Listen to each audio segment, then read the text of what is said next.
계속해서 전문가 모시고 정치권 소식 살펴보겠습니다. 고성국 박사, 차재원 부산 가톨릭대 초빙교수, 소정섭 시사저널 전 편집국장 나와 계십니다. 안녕하십니까? 반갑습니다. 자, 특검이요. 내일 정도 김경수 지사를 다시 소환할 예정입니다. 1차 조사 14시간 한 30분 정도 조사를 마치고 나온 김경수 지사의 입장 다시 한번 들어보시죠. 충분히 설명했고 사상이 해명했습니다. 수사에 당당히 임했습니다. 저희들은 그런 증거, 유력한 증거나 이런 걸 저희들은 확인했다고 생각하지 않습니다. 산채 3번 갔다 오셨다고 인정하신 거 맞으세요? 네, 그건 인정하셨는데 전부터 말씀드렸던 거 아닌가요? 메시지 주고받은 것도 특검이 제시했었습니까? 네, 자세한 건 특검에게 확인을 하시고요. 자, 오랜 시간 조사를 마치고 나온 김 지사. 자, 1차 소환에서 구체적으로 어떤 진술을 했다. 이런 내용들이 이제 언론 보도를 통해서 나오고 있습니다. 그렇습니다. 2016년 11월 9일 이거 경기도 파주 느릅나무 출판사 일명 산채라고 불렸던 그곳을 자신이 방문한 건 맞다. 이렇게 얘기를 했고요. 그러니까 그날 오후 8시부터 오후 한 9시 20분 정도까지 지금 방문한 것으로 돼 있지 않습니까? 네. 방문했는데 그 자리에서 그 당시에 드루킹 김씨 측에서는 빔 프로젝트를 통해서 경제적 공진화 모임 단체가 어떤 활동을 하는 곳인지, 조직도는 포함해서요. 어떻게 되는 것인지 이런 등등을 이제 빔을 쭉 띄워가지고 설명을 하는 그런 설명을 들었고, 그리고 드루킹 김 씨가 심취했던 이른바 중국의 그 도교 점술의 하나인 그 자미두수와 관련된 그런 설명도 들었다. 그렇지만 그 자리에서 킹크랩을 시연을 한다라든지 어떤 킹크랩과 관련된 설명을 듣는다든지 이런 건 없었다. 그 입장을 유지를 한 것으로 그렇게 지금 알려졌습니다. 그렇군요. 특검팀 조사 때 킹크랩을 난 본 적이 없다. 그리고 시연한 적이 없다. 이렇게 얘기를 하고 있는데, 자, 당초 특검에서는 한 번 정도 소환으로 끝낼 수도 있을 것이다. 이런 추측성이지만 보도가 나왔었는데 또 한 번 재소환을 한다 하는 것은 어떻게 보면 1차 조사에서 뭔가 미진한 게 있기 때문이 아닌가 그런 생각인데 어떻게 보시는지요? 지금 특검이 경찰의 조사가 시작되고 나서 넉 달 후에 출범하는 바람에 제대로 된 증거 확보가 어려운 상황이라고 하는 건 다 알지 않습니까? 네. 그러니까 모르겠습니다. USB 같은 데서 확실한 물적 증거를 특검이 확보하고 있는지 모르겠는데 객관적으로 보여지는 상황만 보면 이렇게 아주 확실한 범죄를 입증할 만한 물적 증거 확보는 쉽지 않을 것이다라고 보는 거죠, 다들. 그런 상태에서는 드루킹 일당들의 진술에 많이 의존할 수밖에 없는데, 김경수 지사는 지금 드루킹 일당들의 진술과 정반대되는 진술을 일관되게 몇 달 동안 해왔고, 엊그저께 특검에서도 그 입장에서 하나도 물러나지 않고 그 입장을 계속 견지했다는 거 아닙니까? 자, 이렇게 되면 이제 특검 입장에서 구속영장 청구를 적극 검토할 텐데, 그 구속영장 청구를 했다가 기각당하면 사실은 거의 수사 동력을 잃어버리게 되거든요. 그렇다고 이 상황에서 의견이 다르다는 것만 확인하고 영장 청구도 안 하고 물러설 수도 없지 않습니까? 그러니까 소환 조사는 저는 영장 청구로 가기 위한 마지막 점검의 의미가 있다 이렇게 봅니다. 그리고 이런 정도의 상황이라면 저는 대질신문도 특검이 안 할 방법이 없다. 드루킹 일당들과 김경수 지사 간에 서로 완전히 180도 다른 얘기를 하고 있는 부분에 대해서 어느 쪽 얘기가 더 신빙성이 있는가, 더 일관성이 있는가, 더 구체성이 있는가, 이런 것들을 확인하고 그것까지 포함해서 영장을 청구해야 영장 청구에 이 받아들일 가능성도 더 높아진다고 봅니다. 그런 점에서 특검으로서는 이 방식밖에는 사실은 이 특검 수사를 진행할 다른 방법은 별도로 없다. 그러니까 거의 마지막 지금 이 벼랑 끝에서 지금 이 마지막 할 수 있는 수단으로 재소환과 대질신문 이렇게 갈 수밖에 없는 것 같다. 그렇게 저는 느낍니다. 특검 입장에서는 낙관적으로 보기도 어렵고 비관적으로 보기도 어렵고, 지금 이제 2차 소환 결과에 따라서 많은 이제 향배가 결정될 것이다. 저도 그렇게 생각합니다. 거죠. 차 교수님께서 어떻게 보시는지. 김경수 도지사가 어제 1차 소환 조사 결과 나와서 하는 이야기를 보면 상당한 자신감이 묻어나지 않습니까? 일종의 아마 좀 우리 속담 농담으로 이야기하자면 소문난 잔치에 먹을 것 없더라는 뭐 그런 태도로 저는 보이더라고요. 그만큼 이 그 특검에서 1차 그러니까 소환 조사 때 김경수 도지사를 한 방에 딱 제압할 수 있는 결정적인 뭔가를 내놓지 못했다는 것이죠. 그렇기 때문에 아마 김경수 도지사는 소환 전에 나름대로 준비했던 방어 논리를 충분하게 펼쳤고 이것이 먹혔다고 아마 판단을 하는 것 같아요. 그렇기 때문에 지금 그 특검 입장에서는 그것이 진짜 마지막 특검이 갖고 있는 그 모든 걸 다 보여준 것인지 아니면 그 고 박사님 말씀처럼 뭔가를 좀 또 남겨두고 있는지는 모르겠습니다만은 일단은 이 1차 소환 조사에서 그 김경수 도지사가 이야기했던 여러 가지 진술을 봤을 때 방어 논리는 충분히 파악했다는 것이죠. 그렇다고 한다면 이제는 특검이 뭔가 성과를 내려고 하면 최소한 구속영장 정도는 청구를 해야 되는데 아마 1차 소환 때 김경수 도지사의 발언을 중심으로 해서 거기에 대한 허점들을 아마 공격을 하겠죠. 그러나 결정적인 관건은 제가 생각했을 때는 그 킹크랩 시연회 때 이 김경수 도지사가 참석했다는 거 아닙니까? 지금 그 드루킹 쪽에서 이야기하는 것은 그걸 갖다 입증할 만한 동영상이라든지 녹취록이라든지 이런 것들이 없다고 한다면 상당히 2차 소환 조사에서도 그 특검 입장에서는 상당히 조금 곤혹스러운 처지에 놓이지 않을까라는 생각도 해봅니다. 증인의 그 증언만 있다고 했을 때 구속영장을 청구하기는 좀 어려울 것 같은데 상식적으로 생각했을 때는 빔 프로젝트를 통해서 뭐 조직도까지 다 보여줬으면은 동영상 시연과 관련된 내용도 거기 있어야 되는 거 아닌가? 그거 딱 보여주면서 이거 본 걸로 되는 거 아닙니까? 이런 얘기 할 수 있는 거 아닌가요? 근데 그런 결정적인 게 지금 특검 입장에서는 확보가 안 됐다 이렇게 봐야 될까요? 글쎄요. 아니면 지금 진짜 없었던 걸까요? 뭐 이 킹크랩 시연회와 관련돼서 그걸 설명하기 위한 그 자료는 그 드루킹이 이미 제출한 USB에서 확인됐다는 거 아닙니까? 그러니까 저는 뭐 그 부분을 둘러싸고서 치열한 공방이 있을 거고 이런 자료가 있는데 이것도 못 봤다는 거냐? 뭐 나는 그건 모르겠다. 뭐 이렇게 공방이 벌어질 수 있죠. 그런데 저는 이 경우에 뭐 이 검찰과 피의자 간의 얘기가 말이 서로 다르고 또 한쪽의 진술과 다른 쪽의 공범 관계에 있을 때 다른 쪽의 진술이 말이 서로 다른 것은 뭐 일반적으로 나타나는 그 형사 사건에서 나타나는 일 아니겠습니까? 그 경우에 결국 사법부가 영장 그 판단을 할 때 기각이냐 인용이냐라고 판단을 할 때는 어느 쪽 이야기가 더 일관성이 있고 임의성이 있느냐 이 기준을 갖고 하는 거지. 뭐 피의자가 다 부정한다고 해서 그럼 영장 기각이다. 이렇게는 안 되는 겁니다. 그래서 그 점과 관련해서 저는 특검이 영장 청구를 할 거라고 보고 영장 청구의 인용 가능성을 최대한 높이기 위한 두 번째 소환 조사다 이렇게 보는 것이고요.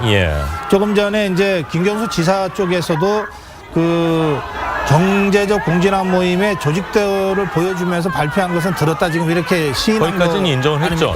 저는 이 대목 굉장히 중요하다고 생각합니다. 그러니까 지금 여권에서는 드루킹 일당들의 일탈적 사건인데 이걸 키웠다 이렇게 얘기하잖아요. 그러나 지금 경인선 뭐 이 경공모 조직이 5천 명이라는 얘기도 있고 뭐 이 1년에 10억 이상의 조직 유지비를 썼다고 그러는데 그렇다면 조직도도 상당할 거거든요. 그리고 정치권에 오래 몸담았던 김경수 지사 입장에서는 그 정도 조직도면 아이 조직이 어느 정도 규모로 어느 정도 시스템에 의해서 움직이는지를 파악했을 가능성이 많습니다. 자, 그런데 이 조직과 무엇인가 얽힌 것으로 나중에 밝혀진다면 그렇다면 김경수 지사한테 이 그 둘 혐의가 훨씬 더 무거워질 수 있습니다. 그렇군요. 자, 드루킹과 이 경공모 회원 2명, 뭐 많게는 3명 정도가 김경수 지사 뭐 행동이나 이런 것까지 구체적으로 진술을 했다고 하는데, 자, 김경수 지사가 유죄가 됐을 때 과연 드루킹이나 이 그 진술을 한 회원들에게 특별한 또 이 유리한 점이 있는지 이런 것도 뭐 분명히 좀 잘 살펴봐야 될 부분이 아닌가 이렇게 생각이 됩니다. 자, 재소환을 앞두고요. 김경수 지사가 다시 포토라인에 서게 되느냐를 놓고 다소 논란이 일기도 했습니다. 자, 일단 특검의 브리핑 들어보시죠. 포토라인에 서가지고 인터뷰하는 그런 것이 아닌 그냥 포토라인에서 바로 사무실로 좀 직행했으면, 조사 사무실로 직행했으면 하는 것이 김 지사 측에 저에게 요청한 내용입니다. 자, 이와는 반대로요. 김 지사 측은 특검 브리핑 정면으로 반박하고 있습니다. 자, 재소환 앞두고 특검과 김 지사 간에 다소 신경전이 벌어지는 것 같은데요. 이걸 어떻게 봐야 될까요? 아무래도 뭐 양측이 상당히 좀 신경이 좀 날카로워질 수밖에 없는 상황인 건 분명해 보입니다. 그런데 어제 일어났던 이 해프닝과 관련해서는 저는 좀 이 평론할 때 조금 지향하는 부분이 양비론인데 이번엔 좀 양비론을 좀 적용해야 될 것 같아요. 김경수 도의사 측 입장에서는 아마 1차 소환 때 충분히 뭐 이렇게 기자들이 다 설명했고 그것도 뭐 지지자들 또 반대자들 또 여러 소란들이 있으니까 2차 소환 때는 그냥 비공개로 좀 들어가면 안 되겠느냐 그런 이야기를 했던 것 같아요. 그런데 그런 발상 자체가 지금 김경수 도의사는 무엇보다 살아있는 권력이라는 측면이 있지 않습니까? 그리고 이때까지 수많은 사람들이 검찰에 불려갔지만 첫 번째든 두 번째든 거의 다 이 포토라인이 섰다는 것이죠. 국민들에게 소위 말해서 알 권리를 충족시키기 위해서 기자들이 묻는 질문에 대해서는 다 답변을 하고 갈 수밖에 없는 것이 일종의 요식 절차이긴 하지만 그것이 다 국민들이 아는 방식인데 그걸 갖다가 조금 모면해 보려는 듯한 모습을 비쳤다. 그것을 일종의 특혜처럼 비출 수 있다는 것이죠. 근데 김경수 지사 측은 그런 적이 없다는 거 아닙니까? 일단 그러니까 문제는 2차 소환 때 비공개 제안을 했다는 그 자체가 그런 오해를 불러일으킬 수 있다는 것이죠. 그런 측면에서 보면 사려 깊지 못한 태도라는 것이고 문제는 그런데 특검은 또 김경수 도의사 측에서 2차 소환 때 비공개 조사 가능하냐 물었을 때 그건 좀 어렵다고 이야기하면 될 걸 그걸 굳이 또 기자들한테 전화를 해가지고 이야기를 해가지고 포토라인 좀 빼줄 수 없느냐 이런 식으로 되니까 기자들 입장에서는 김경수 도의사가 힘 있다고 말이지 이 취재를 거부하는 거 아니냐는 식으로 오해를 불러일으키는 그런 빌미를 또 제공해 준 측면이 있다는 것이죠. 그대로 신경전이네요. 일종의 그러니까 망신주기를 한 거 아니냐는 식으로 김경수 도의사 측에서는 받아들일 수밖에 없는 것이죠. 그런 측면에서 본다면 양쪽 다 그러니까 발상을 한 김경수 도지사 측이나 이걸 갖다가 언론 쪽에 또 이야기를 해서 분란을 일으킨 특검 측이나 저는 똑같이 비판받아야 될 대상이 아닐까 생각이 듭니다. 고 박사님 어떻게 보시는지요? 이거 뭐 평론할 거리나 됩니다. 근데 아까 김경수 지사 기자들에 둘러싸여서 계속 말을 하잖아요. 안 하면 되는 거예요. 인터뷰라고 하는 게 인터뷰이가 아무 말 안 하는데 어떻게 기자들이 계속해서 붙잡고 있을 수 있어요? 우리가 예전에 많이 봤지 않았습니까? 그거 저런 게 논란이 됩니까? 자, 김 지사 과연 구속영장 청구할 수 있을지 여부가 정말 초미의 관심인데 민주당의 박주민 의원 얘기 잠시 들어보시죠.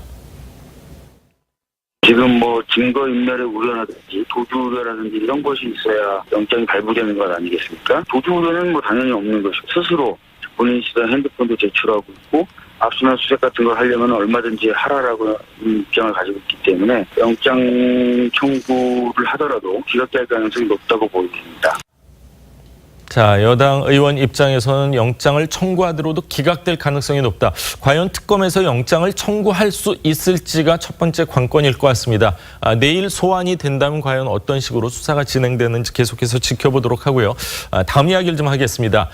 송영무 국방장관이요. 휴가 중인 문재인 대통령을 독대하고 직접 기무사 개혁 방안을 보고한 것으로 확인이 됐습니다. 송 장관은 경질설이 돌던 중에도 국방개혁에 대한 강한 의지를 표명했는데 목소리 직접 한번 들어보시죠. 저는 장관 자리에 연연한다 이런 것은 없습니다. 국방개혁을 성공시키고 기무개혁도 성공시키는데 제 소임을 다할 뿐입니다. 이상입니다. 자, 송 장관이 대통령 독대한 날이 대통령이 기무사 해편 지시한 바로 전날이라면서요.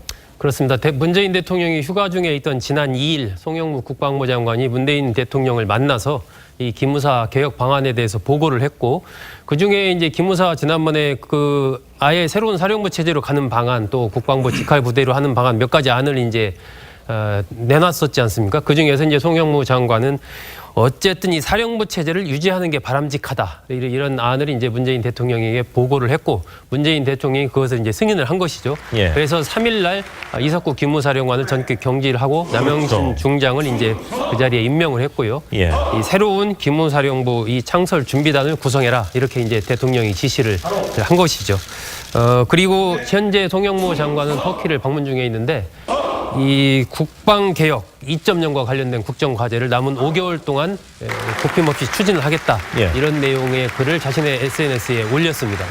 그리고 어제 김의겸 청와대 대변인도 기자들이 이제 송영무 장관의 거취에 대해서 묻자 대통령이 그에 관해서 언급한 적이 없다. 이렇게 얘기를 했거든요. 예. 전체적으로 지금 송영무 국방장관의 어떤 유임설 이쪽에 더 힘이 실리고 있다. 이런 보도가 지금 계속 나오고 있습니다. 남은 5개월이라는 게 올해 2018년도를 얘기하는 겁니까? 아니면 올해 말에 관두겠다고 이렇게 말씀을 하시면 어떻게 봐야 되는 건가요? 일단 올해를 얘기하는 걸로 보입니다. 아, 올해까지 하여튼 5개월 동안 국방개혁 2.0 확실히 진행을 하겠다. 그렇습니다. 원래 올해까지 이제 진행을 하기로 했으니까 그걸 예. 굽힘없이 추진하겠다는 의지를 다시 한번 보인 겁니다. 그렇군요. 자, 문 대통령이요. 기무 사령관과 송 장관 간의 설전이 사실은 오갔습니다. 5분 동안 뭐 대충 보고하고 서류를 놔두고 갔다. 그리고 기무 사령관은 20분 동안 이 사안의 중대성에 대해서 정확히 얘기를 했다 이러면서 약간의 뭐 하극상처럼 보이는 부분도 있고 또 하지만 기무 사령관은 실행할 계획도 있었던 것처럼 보이기도 한다. 뭐 이런 얘기를 해서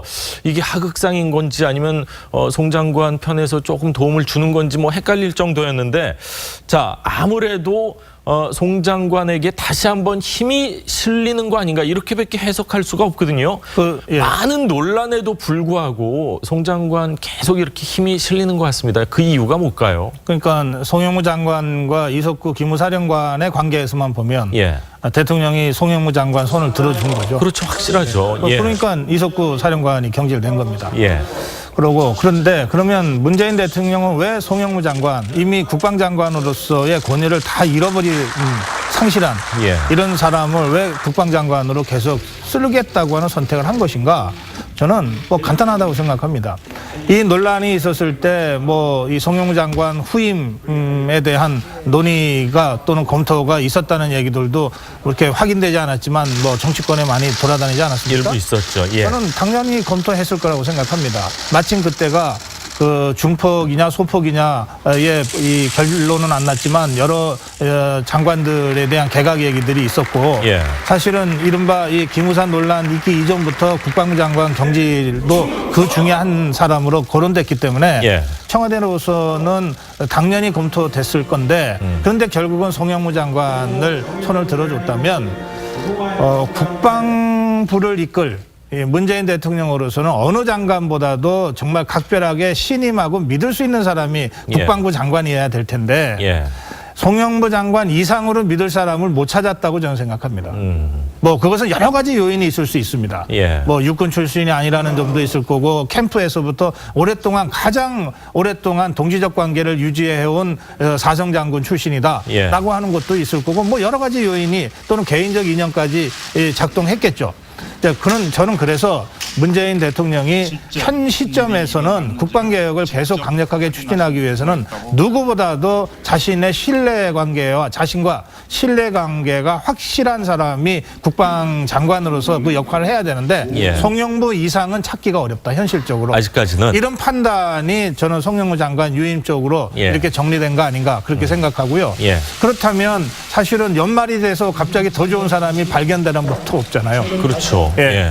그리고 문재인 대통령의 인사 스타일 자체가 지금 청와대가 설명하기를 예. 뭐 아무 문제도 없는데 시간 됐다고 바꾸는 식은 안 한다.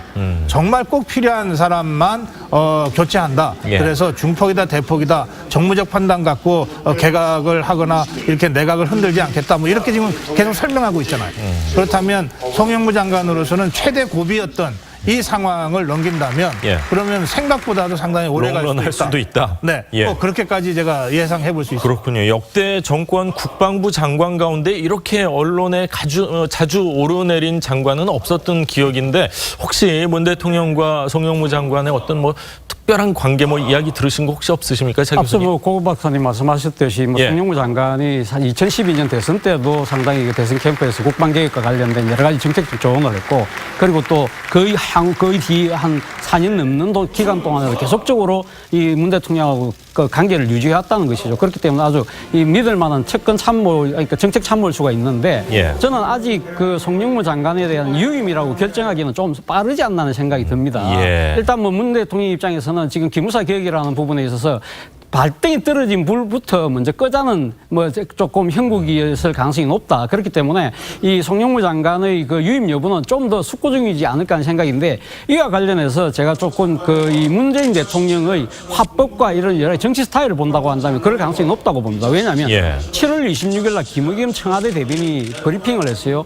기무사 개혁 문구가 관련된 그 브리핑을 하면서 기무사 개혁 필요성이 더 커졌다면서 이 개혁성을 강하게 이야기하면서 뭐라고 또 이야기를 했냐면 송 장관의 거취에 대해서는 송 장관을 비롯해서 개헌문건 보고 경위에 관련된 사람들도 잘잘못을 따져봐야 된다. 기무사 개혁 TF 보고 뒤에 이 그 책임의 경중에 대해서 판단하고 합당한 조치를 취하겠다고 이야기했거든요. 그런데 지금 이 합당한 조치가 뭔지에 대해서는 아예 이야기가 나온 적이 없어요. 조치의 대상이 송 장관이 될 수도 있다. 송 장관은 그 대상으로 찍었죠, 벌써. 그런데 그에 대한 이 워딩은 사실은 대통령의 이야기거든요. 그렇다고 한다면 송장 개헌문건 보고와 관련된 데에 대해서 이 책임이 있는지 없는지 부분은 분명히 있다 없다를 분명히 가려내서 그걸 국민에게 아마 알릴 겁니다. 그렇기 때문에 아직 제 생각에는 이 부분에 대한 조사가 진행 중인 것이 아닐까. 그래서 이와 관련해서 6일 날 합수부에서 이석구 전 사령관을 불려서 이 개헌문건 보고 경위를 조사를 했거든요.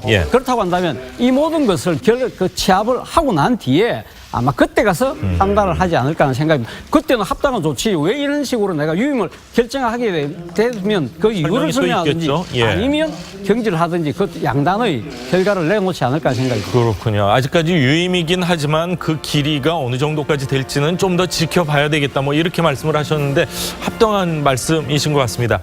자, 다음 이야기를 좀 하겠습니다. 건강 문제로요. 병원에 입원했던 이명박 전 대통령 퇴원 이후 처음으로 모습을 드러냈는데 어제 재판에 참석을 했습니다. 모습이 어땠습니까? 이명박 전 대통령이 지난달 30일부터 5일 동안 서울대병원에 입원을 해서 수면 무호흡증이라든지 뭐 당뇨병 이런 치료를 받았습니다. 그런 이후에 어제 처음 공판에 출석을 했는데 약간 뭐 불편한 기색이었지만 건강에 큰 이상은 없는 그런 모습을 보였습니다. 볼이 좀 홀쭉 들어갔고요.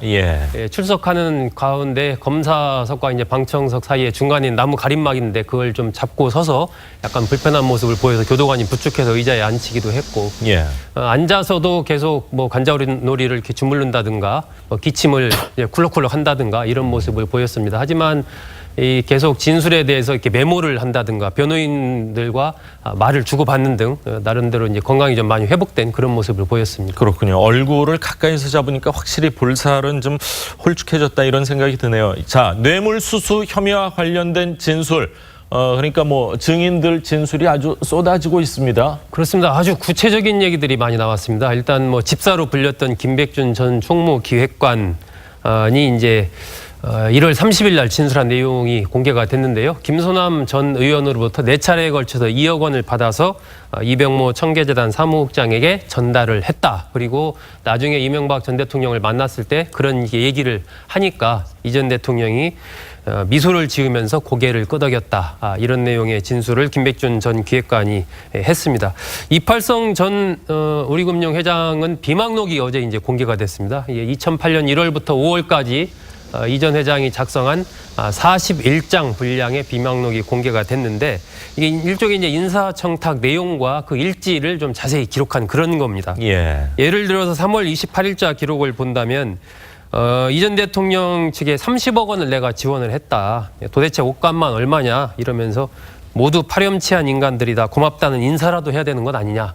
이런 식으로 굉장히 서운함 같은 것을 표현을 했고, 또 2월 23일 날 만났을 때는 이 전 대통령이 자신에게 뭐 금융위원장이라든지 산업은행 총재라든지 국회의원 등등의 이런 직을 얘기를 했고 긍정적인 방향으로 좀 기다리라고 얘기를 했다. 이런 등등의 아주 구체적인 이 전 대통령과 만나서 나눴던 얘기 등까지 다 기록한 비망록이 또 어제 공개가 됐습니다. 그렇군요. 자, 고 김종필 총리께서 정치는 허업이다. 뭐 이런 얘기를 했던 걸로 기억이 나는데, 자, 권력 무상을 정말 뼈저리게 이명박 전 대통령께서 느끼시리라 이런 생각이 듭니다. 또 한편으로는 받은 사람도 문제지만 준 사람도 저렇게 당당하게 얘기하는 모습이 또 국민들로부터는 좀 씁쓸함을 주는 것이 아닌가 이런 생각까지 듭니다. 자, 오늘 말씀 여기까지 듣도록 하겠습니다. 세 분 감사합니다.